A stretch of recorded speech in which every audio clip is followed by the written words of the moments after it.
Mole worksheet 5, number 1. This question asks, how many atoms are in 1 gram of silver? So I'm going to take out my molar map here, and I'm going to map where we are.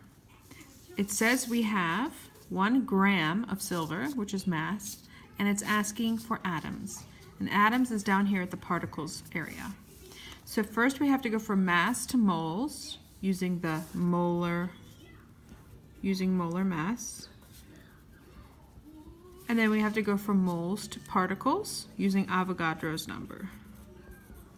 Okay, so we'll start out here.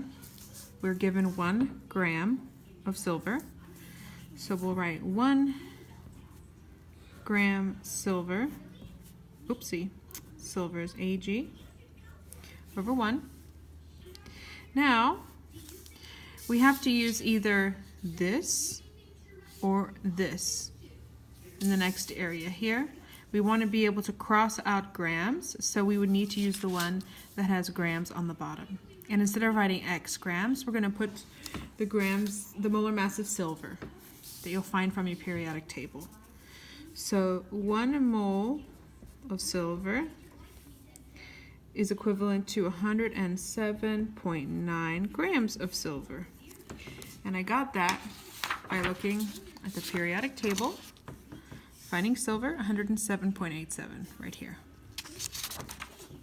Okay, so we've crossed out grams of silver, and now we're at moles, and the problem asks for particles. So now we have to use Avogadro's number to get to particles. So what do we want to do? We want to cross out mole and, cross out mole and introduce particles. So which one of these would we use? If we want to cross out the mole that's on the top, we need to use the one with mole on the bottom.